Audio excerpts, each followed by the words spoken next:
Good evening, everybody. Welcome to Woodzman Adventures. Look over here. What do you see?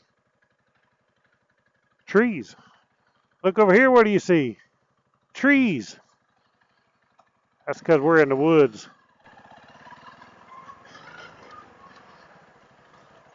There's an adventure around every corner, guys. Get out and get it. Check them out.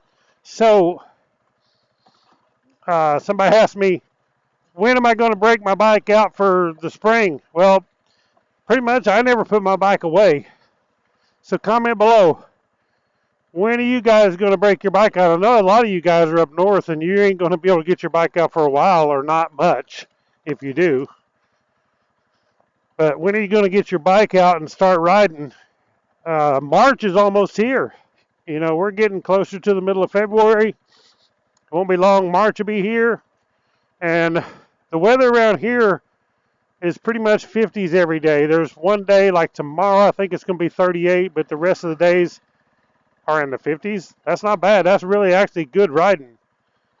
And the nice thing about winter is, I'm not a winter fan, but the nice thing about winter is the leaves are gone. A lot of the brush is not so bad, so you can actually, in the woods riding like this, it's better. You don't have all the overhanging leaves and brush hitting you in the face. But, so my bike, I replied to him, and I said, well, I'm not having to worry about it. I mean, I'm pretty much keep my bike out all year. I've been off now for the last couple weeks or few weeks as far as riding. That's because we've had so much ice and snow, and with that ice, you just can't hardly ride a motorcycle. You can with snow some. It's not a good idea. But with that ice, you kind of just, it's really worthless to ride on. So now I plan on riding back and forth to work again every day. I do have the Jeep Gladiator. I also have a little Ford Ranger that I can take whenever it's raining more than I want to ride, or if there's snow on and I don't want to take the Jeep out. And if it's not that extreme, I don't need to take the Gladiator. But I don't like it. I'm telling you. I am a motorcycle person. I want to be on two wheels all the time. I don't want to ride in the truck. You know, it has its place, but my heart is on two wheels, and every day that I can, I'll ride. I may not be making content as far as videos, but I'll ride back and forth to work. Boy, it is a sloppy, messy, mucky mess out here today. But at least I'm making, the most out of what I can in the weather that we have. I ride as much as I can. So comment below, when are you guys going to get your bikes out? When are you going to break your bike out? That's the question. Some people, like I said, I'm sure it's going to be a long time. You live up north, they have a lot longer winters than we do here.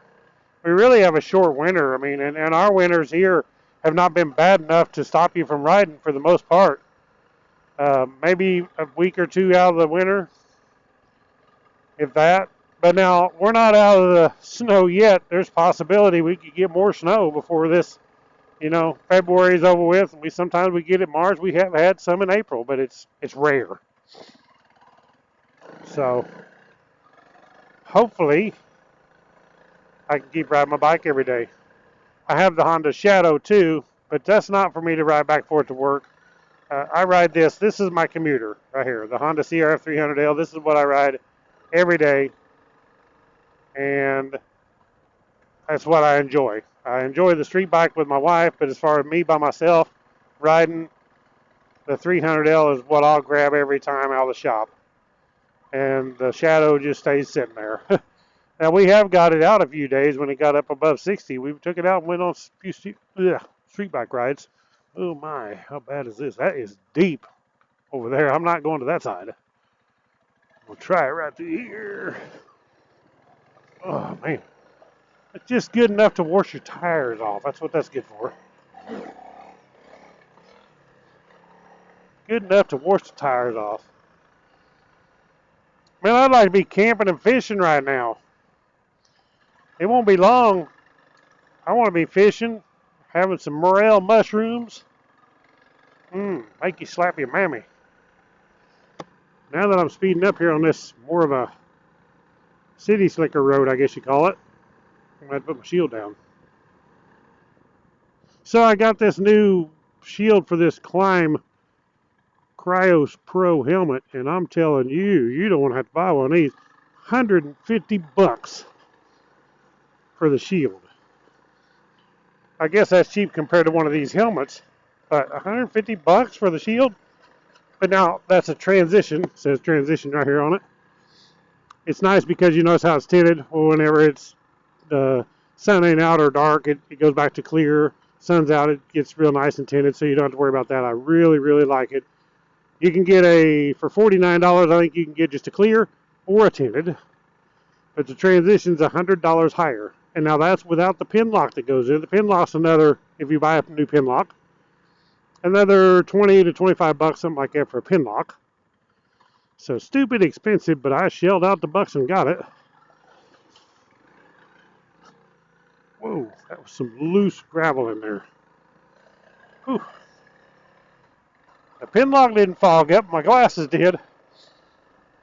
Went across there and it steamed off the exhaust and poof, right up inside my helmet, fogged my glasses up. So thank you guys for watching. Comment below. Tell me what you think. When you gonna break your bike out? Click the thumbs up on this video. Subscribe to my channel. And I'll catch you on the next one. Right on.